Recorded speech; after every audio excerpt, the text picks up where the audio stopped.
Good afternoon, everyone. Welcome to this week's clinical combined rounds.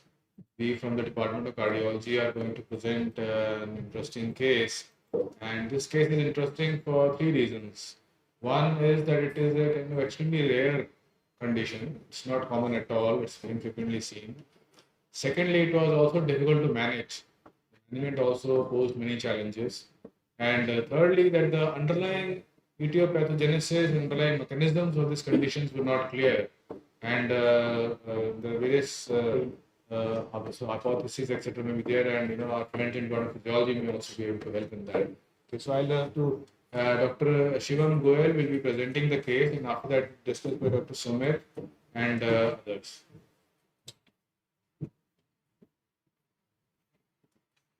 Good afternoon, everyone. I'll be presenting a case for the clinical combined rounds from the Department of Cardiology when vocal cords and heart resonate. So, our patient is a 51-year-old gentleman who's a teacher from Meerut. He is having no prior comorbidities. He presented to us with severe distressing palpitations while taking classes, including an episode of blackout. So he first presented to us in February of 2024 with the described syncope and frequent palpitations. He underwent routine lab evaluation, which was normal, an echo which showed no significant structural heart disease with a normal LV function and normal valves. His ECG, however, showed frequent ventricular premature complexes and a baseline sinus rhythm. He underwent a coronary CT angio to evaluate any structural abnormality presence, and that showed normal coronaries with a right dominant circulation. Initially, a trial of medical therapy was given after discussing with the patient at metoprolol succinate 100 mg once daily.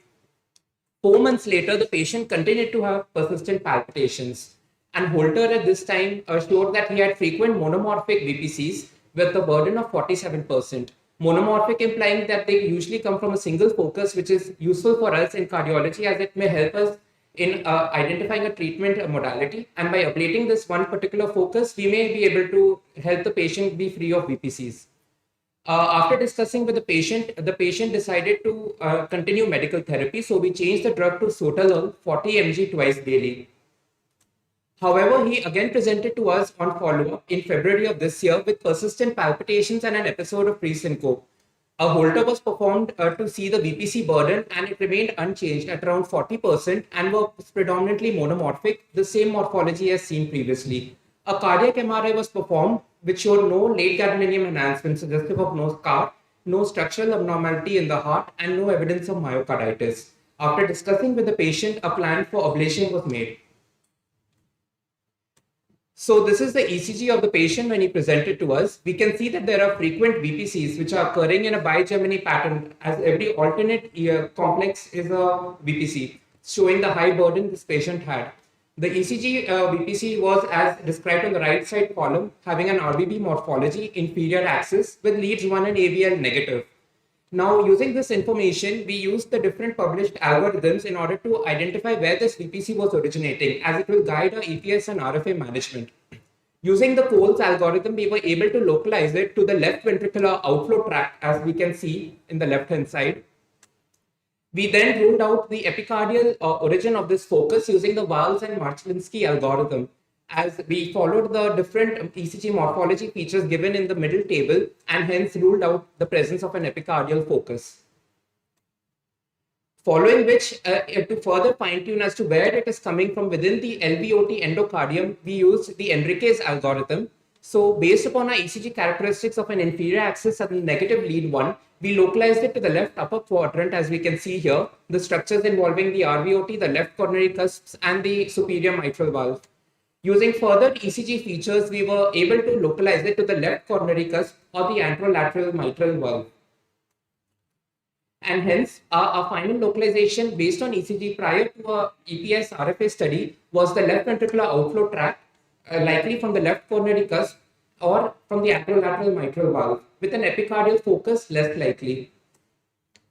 So when we took the patient up for EPS and RFA study, on table we noted that the patient did not have any inducible VPCs. This posed a dilemma, as we will not be able to accurately map and identify the origin of the VPCs. So we then were speaking to the patient when we noticed an interesting finding.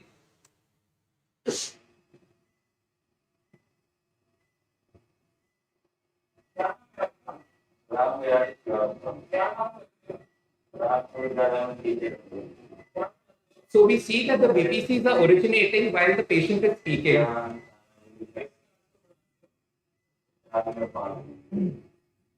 And once the patient stops speaking, the VPCs persist for some time before they gradually start reducing in frequency. And then they subside altogether over a few seconds. So this was an interesting finding, and once we were able to induce the BPCs in lab, we decided to go ahead with an electrophysiological study and follow it up with the ablation. So first we decided to map the area of interest, as we have already localized on ECG, in order to identify where within this territory is the BPC originating from. We then confirmed the safety of doing an ablation in our patient, since this area is adjacent to the main coronary arteries, and then we do the ablation. So this is the pertinent anatomy which we need to know before we go ahead with the ablation. So we can see the structures are labeled.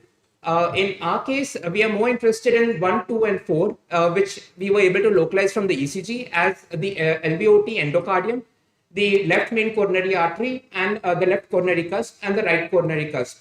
So this is a view from the epicardial aspect, or from the outside of the heart. When we open this area of interest, we can see that we have the 3 coronary cusps which are present in the root of the aorta, and we can see that there are sleeves of tissue as highlighted over here which extend into the cusps and between the cusps. Often these are the site of focus where the VPCs originate from and is the target of our ablation strategy. So we then made a 3D map of the aorta and the left ventricular outflow tract in order to see where the VPC is originating from. On the left hand side, we can see 3 different traces. The top to lower half of the page is the yellow traces, followed by a blue trace and a white trace. So the yellow traces are the same as the surface ECG, which has been sped up in order to better analyze the morphology of the QRS and the VPC in this case. The blue signal is a bipolar signal which helps us in identifying the timing. And the white signal is a unipolar signal which helps us in identifying whether we are right over the spot from where the VPC is originating. The blue and the white signals are only possible through an electrophysiological study, as the surface ECG is a summation of all the electrical activation which takes place in the heart. And when we want to target a particular area where the VPC is originating from, we have to take a catheter there using a bipolar or unipolar electrode. We have to see whether it is the correct site from where the VPC originates and where we can safely ablate. So as described, the blue one shows the timing. We can see that when we were mapping in the vicinity of the left main coronary artery, we got a very early signal. We can see that this signal starts, the blue signal, much before the origin of the QRS, which is shown in the yellow signal. And the QRS in this case is showing us the VPC, which we saw previously on surface ECG. Next, we see what is known as the white signal. So the white signal is a unipolar signal, which tells us that how close we are to the actual focus. In this case, that is a small isoelectric segment followed by a shallow negative descent, which means we are a little away from the site of ablation. However, the signal appeared to be promising, and we decided to go ahead with the RFA at this site. So initially, we performed a coronary angiogram after the mapping in order to see how safe it was to ablate. So we see that we are quite away from the left main coronary ostium, as we can see over here. The other catheter which we see in the lower half of the page is the video is the Cine is a coronary sinus catheter, which is a decapolar catheter. Hence, there are 10 poles on that catheter. So this is again an orthogonal view. So in coronary angio, it's a 2D imaging modality. So we take 2 orthogonal views in order to confirm that we are away from the left main coronary artery in a 3-dimensional manner. So in this view, we see that we are quite close to the origin of the left main coronary artery, as that is where the dye is seen to be filling the coronaries. So we gave a radiofrequency ablation cautiously in this left main coronary artery region. We noted that there was no suppression of VPCs and no change in the VPC morphology. However, a transient ST depression was noted while the burns were being given. So this led us to believe that one further ablation at this site will lead to more harm than benefit. And maybe as we saw in the unipolar signal, we are a little bit away from the origin of focus of the VPC. Combining both these factors, it is not prudent to go ahead with further ablation in this area. So we decided to map the area better to find another suitable site from where we can ablate this VPC. So for that, we need to know what is the anatomy of the left ventricular summit, which is also known as a triangle of Brock and Mushan. So here we can see on the right hand side, the area which is shown as the LV summit. So this is between the left circumflex artery and the left anterior descending artery at the bifurcation of the left main coronary artery and the great cardiac vein which is going below. And we can access this area for ablation through different approaches which I'll show shortly. It is an epicardial focus and was our next area of interest since we were unable to map and effectively ablate the VPCs from the endocardial aspect as discussed prior. So now when we come to the epicardial aspect, as shown in figure as number 1 in the left-hand figure, this is the epicardial left ventricular summit which we are interested in ablating. We, as shown by the star. So we already tried the endocardial approach, which was not feasible with more harm than benefit and not successful. We can again access this area through the right ventricular outflow tract, as we can see in the number 3, or through the left atrial appendage, which is shown in the top half, or we can try through the great cardiac vein shown as number 5. So this is the coronary sinus, and this is the route which we next thought to try. So we decided to see if the anatomy was suitable, as in did the great cardiac vein through the coronary sinus and the great cardiac vein really reach the LV summit in this patient, as there are known anatomical variations in its course. So here we can see we took an arterial angio, and in the venous phase we can see the coronary sinus filling, and it can be seen that it is reaching from the red star to the yellow star in this phase, as I have now shown. So next, we placed a decapolar catheter in order to see if we were really able to reach electric at the correct focus where the VPC originated, and we get the earliest activation or not. Following that, we decided to go ahead with an ablation and mapping followed by ablation, as we'll discuss shortly. So when we reached the left side, so this is the previous map which we had made from the endocardial aspect of the left ventricular outflow tract. And now this is the blue arrow showing the map which we have made from the coronary sinus. We can see here in the left hand side signals that the blue signal is very much early, and the unipolar signal in white is very suggestive of a good focus, as it is strong and sharp negative deflection which occurs immediately at the onset of the bipolar signal. And hence this was the appropriate site for carrying out an RFA. When we did a pace mapping in this area, we noted a 96% morphology map, which suggested that the VPCs were originating from this area. And here is a comparison of the two signals we got. The unipolar signal in the right-hand side is much better than the one in the left. So we then performed a coronary angiogram in two orthogonal views, confirmed that we were safe and away from the left main ostium, and then we decided to go ahead with ablation. So on giving the first radiofrequency ablation burn, the VPCs were successfully suppressed. There was a sustained response noted. There was no induction, and the patient continues to be asymptomatic and doing well on follow-up.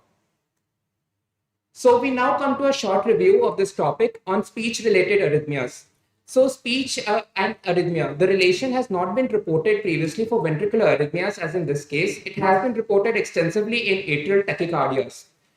In atrial tachycardias, it is likely to be believed to be occurring because of the influence of the autonomic nervous system on the atrial musculature. And using the information and the hypotheses which have been generated in atrial tachycardias and the unique features of our patient and the anatomical correlates, we created a hypothesis as to why it occurred in our patient, which we'll now discuss shortly.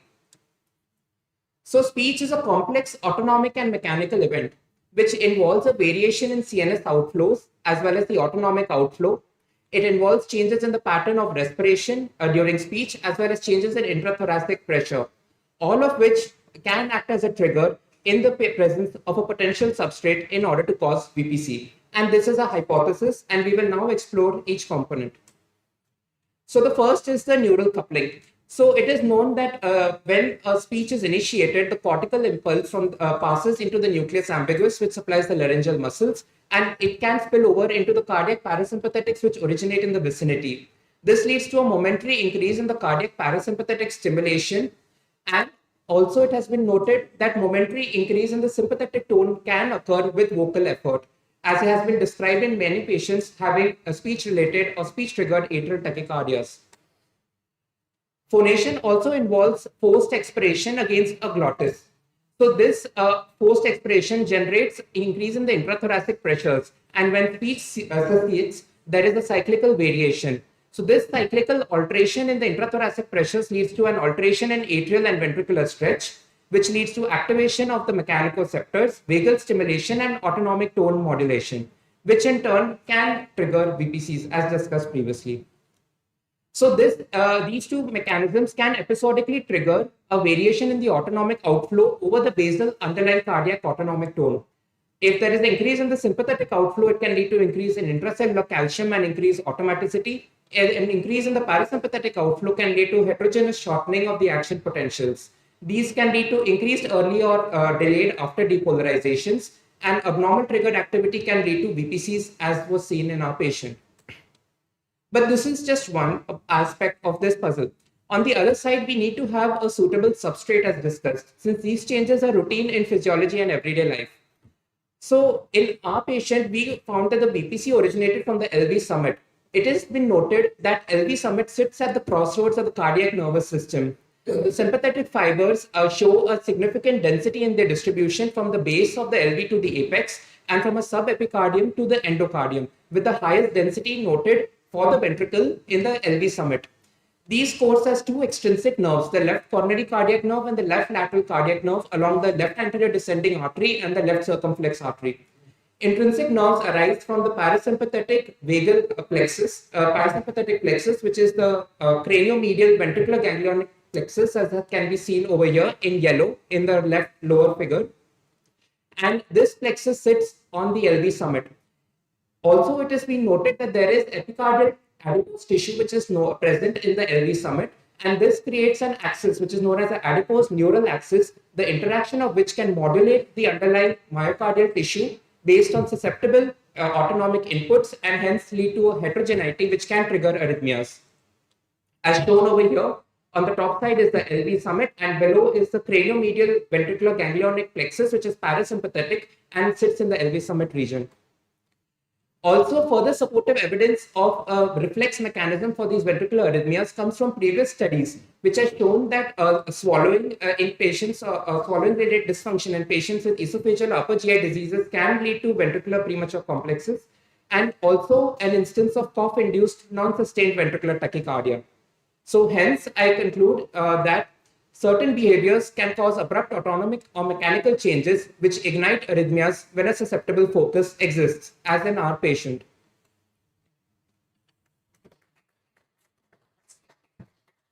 Good afternoon, everyone. So this was an interesting case. This patient was teacher by profession and he had multiple episodes of palpitation and syncope while teaching. So when we took him to the lab, there was no PVC. So clinical clues are always important. We noticed while talking to the patient, there was manifestation of the PVC. So we mapped this PVC while talking to the patient. So clinical clues has its own importance.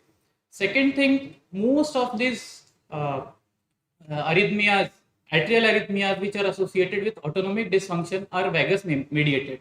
So our atrium has both vagal and sympathetic control, but ventricle has only sympathetic control. That also explains why atrial arrhythmias are mostly autonomic controlled and not ventricle. But summit arrhythmias can have vagal control because there is ganglionatic plexus present over there. So, thank you. As I mentioned earlier, that there are the very three important aspects were there: the rarity of the situation, the difficulty in management, and the complexity of the underlying mechanisms. So I'll request Dr. Nitish Nayak and then Dr. Neeraj Parekh and Dr. Deepti to give their comments on how they manage this case.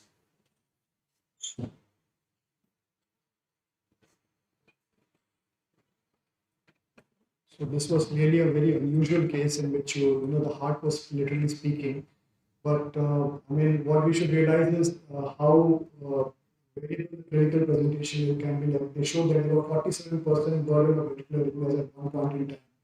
When you actually take up the patient, you have no arrhythmias. So there are very reasons, many AIIMS don't have arrhythmias in the lab. Sometimes felt to be the altered physiological conditions the patient is. Sometimes it is related to sedation. You sometimes sedate the patients. Sometimes it is believed to be the local anesthetic agent. But yes, this was a very unique case in which arrhythmias came out on speaking. Also, it should be realized that this very site that they ablated is a very unique place. It is interesting to know that an ventricular arrhythmia can arise from the aortic sinus because you have slivers or muscular tissue that go into the aortic sinus. Similarly, you can have muscle tissue, ventricular muscle tissue that can enter into the coronary sinus vein as well as the coronary arteries. So this was again a very unusual site. And ventricular summit is again a very difficult area to approach because that's an area which is typically called an inaccessible area of the heart. You can't reach it from the endocardium because it's way high. We have the whole muscle thickness to go through. And approaching it through the coronary arteries is practically a no. So the only way you can approach it is through all adjacent sites, which we did. A rare way in which we do it is to inject alcohol, which may sometimes help us target a larger area. So, Neeraj, if you want to say anything.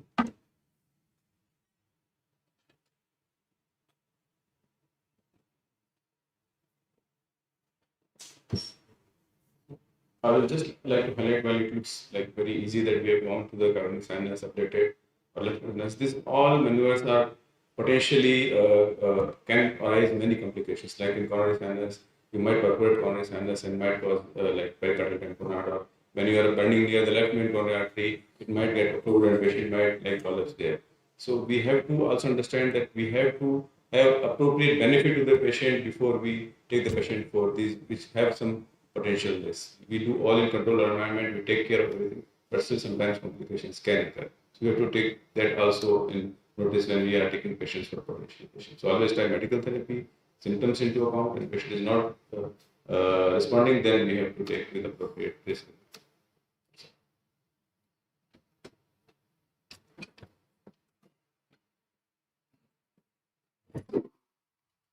So, if you want to say, you can speak from there only.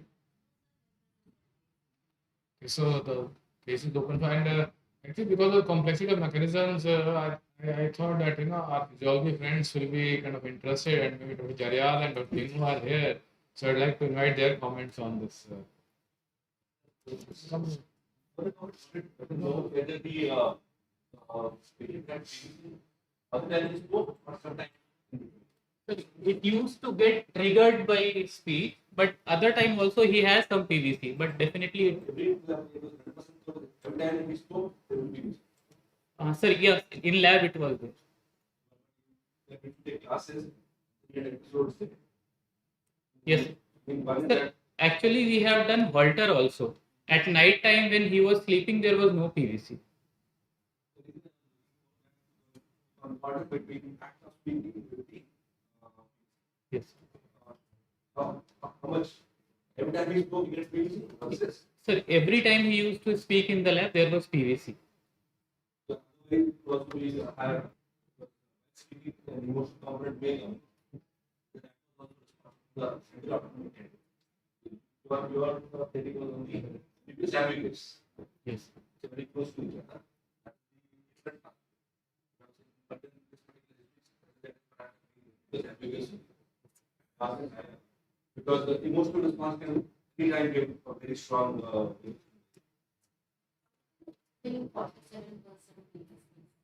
Ma'am, basically it was speech triggered, not a speech induced PVC. It can sustain for some time. Continuing with Dr. Jaryal's question, did it matter who he was speaking to and what he was saying? But here also, I think if we see that video, Yes. this is lasted even beyond. Yes, when he stopped speaking, it lasts for some time, like 30 seconds to 40 seconds. Then again there was no PVC. It was a very gentle discussion at least in that video. Yes, sir. And he was calm at least at that time. Yes, So sir. there was no basal tachycardia. Yes, sir. So he was not emotionally triggered at least Yes. in the lab. Yes, sir. So that suggests that maybe it was more like physiologically it was more connected than. After revision, speech did not induce even. No, sir. No, sir. After 3-4 months follow-up, also Holter is normal, sir. No PVC. Purely from a safety point of view, to the heart, patient will have been safe. Sir, first we try. Sir, first from inside is always safer than epicardial, sir. Your all these whatever you mentioned, Yes, they didn't specify for ethics. sir. But sometimes what happens when this is from very close side of the left coronary cusp, so algorithm are not so great. So it yes. Yes. It was almost similar.